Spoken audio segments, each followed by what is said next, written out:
When that letter arrived, Sushila Karki's life would change completely.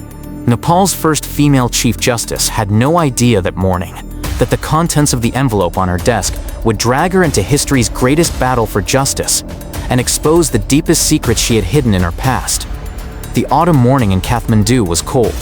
The air was so clear that from the windows of the Chief Justice's office at Nepal's Supreme Court, you could see the snow-capped peaks of the Himalayas distinctly.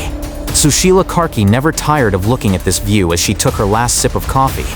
Every morning, this sight reminded her of how far she had come. Born as a village girl, she became her family's first university graduate, the first female lawyer, and eventually earned the title of Nepal's first female Chief Justice. But this success story had dark pages, painful memories left in the past, traumas never spoken about, secrets she couldn't share even with her family. Looking at the pile of documents waiting on her desk that morning, she tried to push these thoughts away. There were important cases today.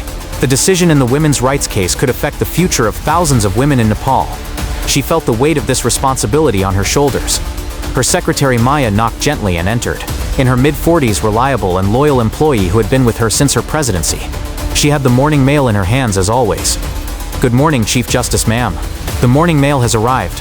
This one was specially delivered for you." There was a slight tone of concern in Maya's voice. Sushila looked up. She saw the envelope in Maya's hand. It was a brown ordinary envelope, but something had bothered Maya. "How was it delivered?" "Early this morning, security officer Ramesh gave it to me. It was left with the guard at the gate. Nobody saw who left it. What's strange is that there's no postmark on it." Sushila took the envelope. It only read Sushila Karki, Chief Justice of Nepal Supreme Court. The writing was handwritten, neat but not familiar. There was no sender's address. Strange. After Maya left the room, Sushila examined the envelope more carefully. The paper seemed quality, but something bothered her. She felt like she had seen this envelope before. Rehook 1. But the truly shocking thing was, when she opened the envelope, the paper that came out looked normal, a 4-size white plain paper. However, when she started reading what was written, her heart began to beat rapidly. The letter was written in Nepali, but strange symbols were scattered throughout. She had seen these symbols before but couldn't remember where.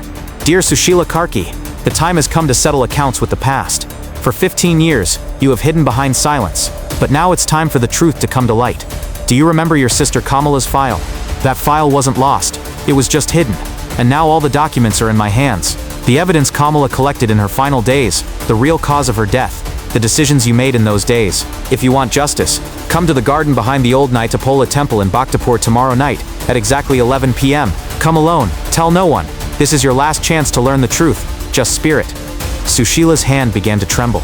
The letter fell from her hand and scattered on the desk.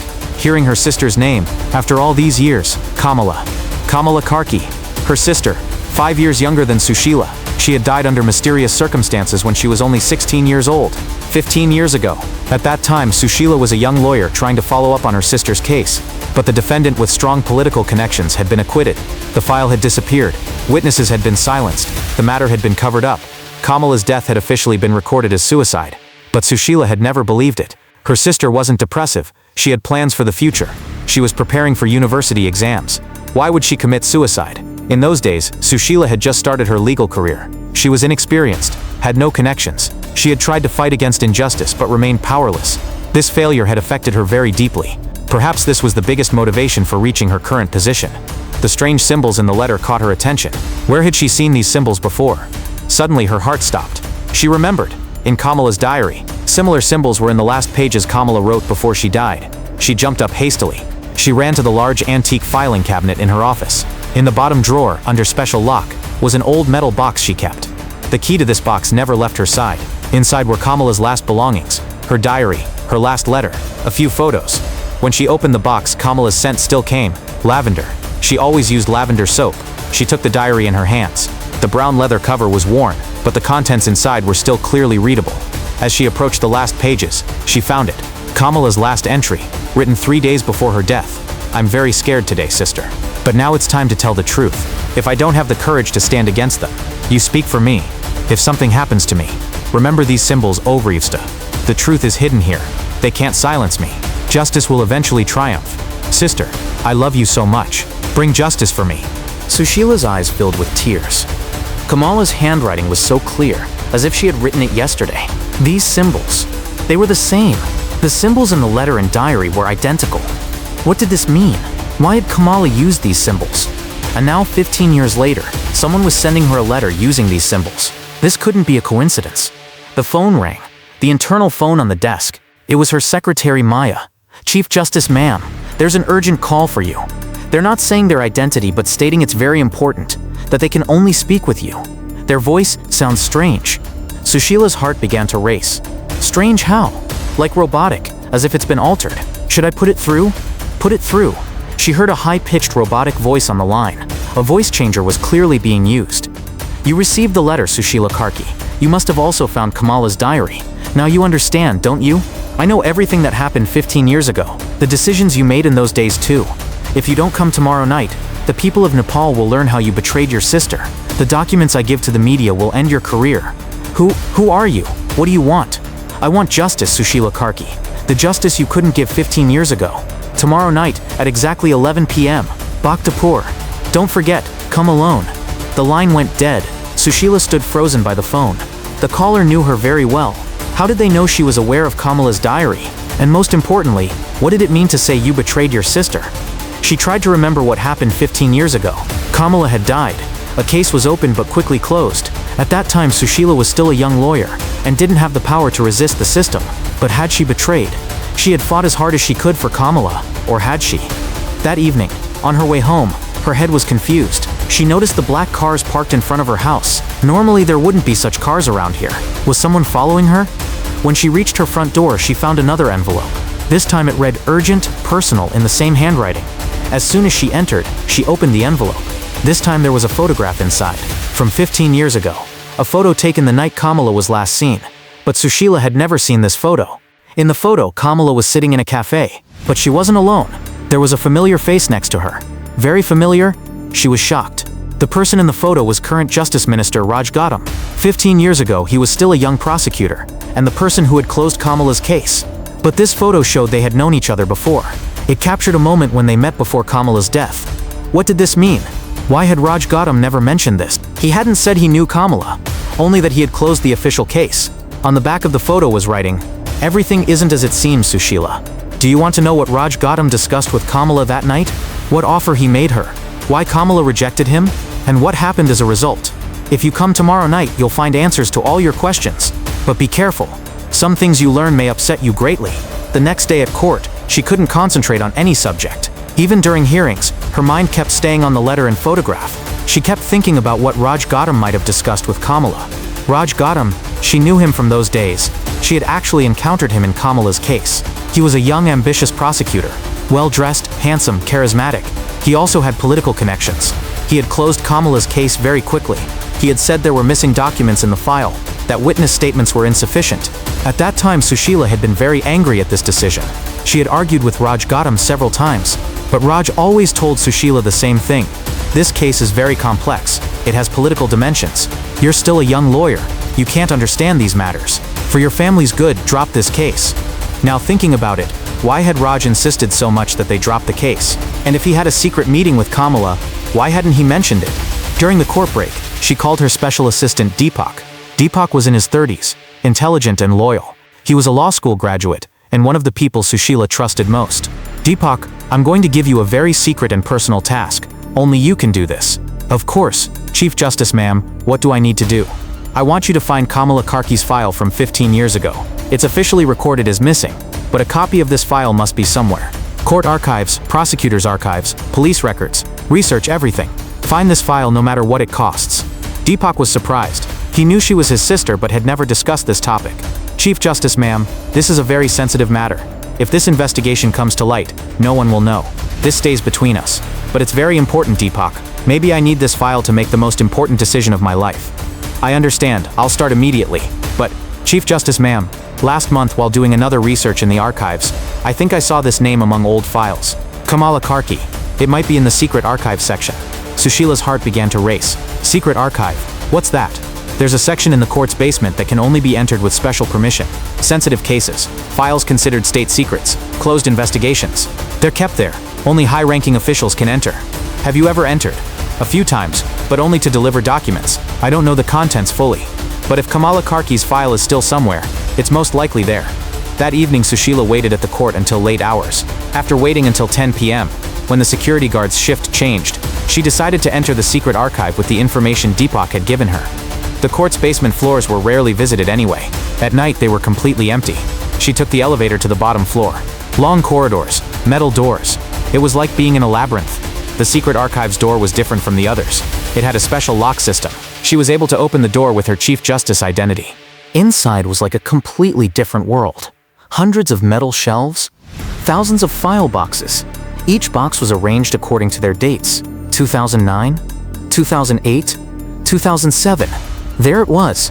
After hours of searching, she found it in the deepest corner, dusty. It read 2009, Special Investigations, Closed Files. Inside the box were various files. And there it was. Kamala Karki, Secret File Closed, State Secret Level, High. When she opened the file, she lost her breath. Inside were dozens of documents, statement records, photographs, audio cassettes, autopsy report. The first surprising thing, Kamala's statement was there. In official records it said she hadn't given a statement. But here was a detailed statement text. Date, 2 days before Kamala's death. When she started reading the statement, her hands trembled. My name is Kamala Karki. I'm giving this statement voluntarily, but I also want to state that my life is in danger. Prosecutor Raj Gautam called me several times and threatened me. He said if I revealed the information I obtained, my family would be harmed, especially my sister Sushila's law career could be ended. But I won't stay silent. This file will reveal the truth one day. Here's what I know. Arun Sharma, Prime Minister Keshav Sharma's son, is involved in drug trafficking. His father covers up these activities. Raj Gautam's job is to prevent these matters from coming to light. I have evidence. Photographs, audio recordings, bank account statements, they're trying to silence me. If something happens to me, the real culprits are Arun Sharma and his father. My sister Sushila doesn't know this situation. I don't want to involve her in these matters. But if I'm not here, she's the only hope. The continuation of the file contained even more shocking documents. Kamala's death had officially been shown as suicide, but the real autopsy report was completely different. The real autopsy report stated, blunt object impact marks on her head, defense wounds showing she fought, chemical substance residues, not medicine, cleaning agent, cause of death, not falling but impact. But in the fake report that went into official records, colds, suicide, jumping from height, depression symptoms, will to kill herself. At the bottom was official correspondence, a letter from Prime Minister Keshav Sharma to the Justice Minister. No physical harm should come to lawyer Sushila Karki, who is following this case. However, her sister's file should be permanently closed. If necessary, other job opportunities can be offered to Sushila Karki. Her career can be assisted in exchange for silence. Arun's name being involved in this matter must definitely be prevented. Necessary payments will be made. The file should be hidden under state secret scope. Sushila felt dizzy. What did this mean? Kamala had been murdered. The file had been covered up, but special instructions had been given not to harm her? And in the following years, she had indeed always received help in her career. Good cases had come. She had been promoted. Her connections had developed. Were these coincidences? Or were they the price of Kamala's death? At the very end of the file was another shocking document.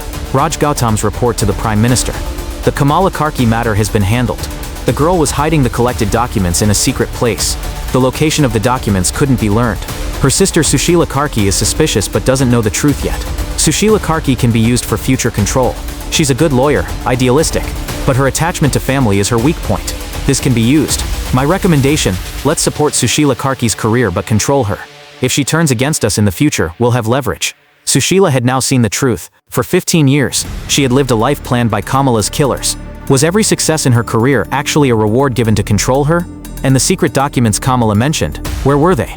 The file also contained Kamala's last photographs, but these photos were very different from those of the deceased person. Kamala was smiling, looked happy. These weren't photos of someone about to commit suicide. On the back of one photo was Kamala's handwriting. Secret location, Hill Road. Big plane tree, metal box, 2 meters deep. Sister, if you can't find me, look for the truth. Hill Road. It was the hill in the village where they spent their childhood. The big plane tree was still there too. Had Kamala hidden documents there? She looked at the time. 2:30. The sun would rise in a few hours. The time to go to Bhaktapur was approaching. But now she would go to this meeting with a different mentality. She had learned the truth. The question was, who was Just Spirit? Did they really want justice, or did they have another plan? As she put the files back and left the archive, she heard a sound. Footsteps. Someone was coming. She quickly turned off the lights and hid. She looked through the gap in the door. 2 people were coming. One was a security officer, but the other, she was shocked. Raj Gautam. What was he doing here at this hour? Are you sure? Was the file really here? Raj Gautam's voice was worried. Yes, Minister. But someone entered the archive tonight. We saw from the cameras. We haven't identified who it was yet. Impossible. Only a few people can enter this archive. Who are they? Supreme Court Chief Justice, Justice Minister, Prime Minister and Interior Minister. Raj Gautam was silent. Sushila Karki. Could it be her? Possible. But why would she be interested in this file after 15 years? I don't know, but this is very dangerous. If she saw that file, everything could come out. After the two moved away, Sushila came out of her hiding place, so Raj Gautam was still following this matter, and they were about to learn that she had entered the archive that night. Now she was racing against time. The next night at 10:30 p.m., she set off for Bhaktapur. The old Nitapola temple was outside the city, away from the tourist area, in a deserted place. Nobody would be there at night. Along the way, she was thinking. She had learned the truths, but there were still unanswered questions. Who was Just Spirit? Why had they emerged now? And most importantly, what did they want from her? There was also the matter of the secret documents Kamala mentioned. Were there really documents under the plane tree in the village? As she approached Bhaktapur, she noticed a car behind her, black, with tinted windows. It was following her. She did a few test maneuvers. Yes, she was definitely being followed. Her heart began to race. Was this meeting a trap? 500 meters from the temple, the car stopped. The following car also parked at a distance. Sushila decided to walk to the garden behind the temple. The night air was cold. The old stone structures created frightening shadows in the moonlight. There was no sound except her footsteps, but she felt eyes watching her somewhere. When she reached the garden behind the temple, she stopped. It was 10:55 p.m., 5 minutes left. You came. The voice came from the darkness. Sushila startled. A shadow emerged from among the trees. When he came into the light, she was shocked. An elderly man stood before her. Around 60, his hair had grayed, but his eyes were still sharp. His face looked familiar. Govind Uncle. Govind Bhattarai, the father of Kamala's closest friend. A retired police officer. 15 years ago, he had testified as a witness in Kamala's case, but his statement also hadn't been recorded. Yes, Sushila. I was sending the letters. But how? Why? And how do you know so much? Govind approached. There was deep pain in his face. Because I was there that night, Sushila. The night Kamala died. I saw everything. Sushila's world spun. What did you see? I heard Kamala's last conversation, and I saw the person who killed her. I stayed silent for 15 years. Because I was afraid. But now I'm old. I don't have much to lose. And you've become one of Nepal's most powerful judges. Now you can provide justice. Who killed Kamala? Govind took a deep breath. The direct killer wasn't Arun Sharma. He just made the plan. The actual killer was, he paused, as if the words he was about to say were too heavy. Raj Gautam. He killed Kamala with his own hands. Sushila's knees gave out. Raj Gautam. Wasn't he just the one covering up, but also the killer? But how? Why? Kamala had met with Raj Gautam that night. She wasn't blackmailing him, she just wanted to hand over the documents about Arun Sharma. She believed in justice, trusted the system. She thought Raj would do the right thing. Govind took out a thick file from his bag. Here are the documents Kamala took with her that night. I hid them after her death. I waited for you to become powerful. Sushila took the file. Her hands were trembling. Inside were dozens of documents, photographs, audio recordings. Kamala had indeed been trying to expose a major conspiracy. Kamala was an innocent girl, Govind continued. She believed in the system. When she met with Raj Gautam, she told him, I'm handing over these documents to you. Let Arun Sharma and his father be prosecuted. I'll be a witness. So what happened? When Raj Gautam saw how much she knew, he panicked. He made an offer to Kamala. Forget this matter. I'll give you money. I'll ensure your family's safety. But Kamala refused. I want justice, not money, she said. Govind's voice broke. That's when everything changed. Raj Gautam made a phone call to someone. Plan changed. The girl needs to be silenced, he said. At that moment I understood Kamala was in danger. But it was too late. Where were you? I was at the next table in the cafe where they met. I knew my daughter Binita was friends with Kamala. That evening I had heard that Kamala was going to do something big. I was worried. I had followed her. After Raj Gautam hung up, he made other offers to Kamala. We won't touch your sister, but you shouldn't talk about this matter. Give me the documents, we'll handle everything, he said. Kamala insisted. No, I want justice. What happened next? Raj Gautam stood up, told Kamala. Come, let's discuss the documents in the car. Kamala went trustingly. I followed too. When they got in the car, I followed from behind. Govind's voice began to tremble. They went toward the outskirts of the city, to a deserted place. In the car, Raj was trying to convince Kamala, but Kamala persisted. Then an argument broke out. Raj got angry, and Kamala wanted to get out of the car. Raj tried to hold her. Pushing started. Raj hit Kamala's head with the metal bottle in his hand. Kamala fell to the ground. Sushila's eyes filled. Did she die immediately? No, she was still breathing. Raj panicked, made a phone call. The girl died. He lied. The person on the other end said, "Leave the body there. Make it look like suicide." Raj put Kamala back in the car, took her to that tall building in the city. And there, yes, he took Kamala to the top of the building. Kamala was still conscious but very weak. Raj pushed her down. That's when she died. Sushila was crying now. "Why didn't you intervene? I was alone and Raj had a gun. If I had intervened, I would have died too, and no one would have learned the truth. Kamala's documents weren't with me either. We had left them in the car. How did you get the documents?" After Raj left, I took Kamala's bag from the car. These documents were inside. I hid them for 15 years. I sent you letters under the pseudonym Just Spirit, because now you have the power to correct this injustice. Sushila held the file tightly. Inside were the evidence Kamala had collected. Audio recordings of Arun Sharma's drug trafficking, bank account statements, photographs, and most importantly, documents showing that Prime Minister Keshav Sharma knew about these activities. Govind uncle, with these documents we can prosecute the most powerful people in Nepal, but this is very dangerous. We'll face the Prime Minister, his son, the Justice Minister, all of them. Kamala died for justice, Sushila. You're Nepal's first female Chief Justice. No one can carry this responsibility as well as you. Just then sounds came from the bushes. Footsteps, and then bright searchlights. Hands up, don't move. They were surrounded by police, but Raj Gautam was at their head. Sushila Karki, you're under arrest for treason against the state of Nepal, stealing state secret documents and sharing them with unauthorized persons. Sushila stood up. Raj Gautam, are you Kamala's killer? How did you sleep at night for 15 years? Raj's face changed. What do you think you know? I know everything. Govind uncle saw everything. You killed Kamala. Raj turned to the police. These people are enemies of the state. Arrest them immediately. But just then came the sounds of other cars. This time media organizations' cars. Cameras, reporter microphones. Sushila suddenly understood. This was also part of the plan. Govind hadn't just come to tell her the truth. He had also called the media. That's when, in front of all the people of Nepal, history began to be written. As the cameras rolled, Sushila walked toward the microphone. I, Sushila Karki, as Chief Justice of Nepal Supreme Court, declare, tonight I learned the real killer of my sister Kamala Karki, who was murdered 15 years ago. And now the whole world will see that justice may be delayed, but never abandoned. Raj Gautam was panicking. Turn off the cameras. This broadcast is forbidden. But it was too late now. Live broadcast had begun. Sushila raised the file in the air. Here are the documents my sister collected 15 years ago. Evidence of crimes committed by Prime Minister Keshav Sharma, his son Arun Sharma, and Justice Minister Raj Gautam.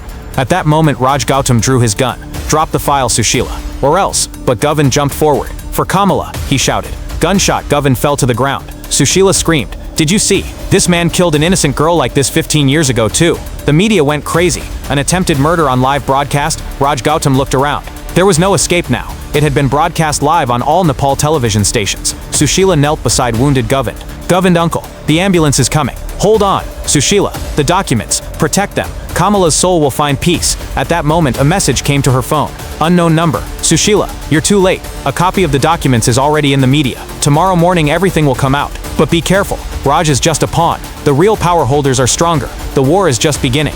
Kamala's friend. Sushila raised her head. Kamala's friend. Was someone else emerging after 15 years? As ambulance sirens approached, as Raj Gautam was being handcuffed, as the media went crazy, Sushila realized this wasn't the end of the story. A second message came to her phone. Tomorrow morning at 9 a.m. the Prime Minister will resign. Arun Sharma will be arrested. But the real war will be with the bigger names in Kamala's documents. Are you ready? Kandao. Kandao. Who was this? Sushila looked at her reflection in the mirror. She seemed to see Kamala's eyes. Justice, she whispered. No matter what the cost. But as she was about to close the door, she noticed movement in the back seat. Someone was there. She slowly turned and saw a young woman, very similar to Kamala, holding other documents. When she said who she was, the truth Sushila Karki would learn would be big enough to surprise her, because Kamala's story hadn't ended 15 years ago.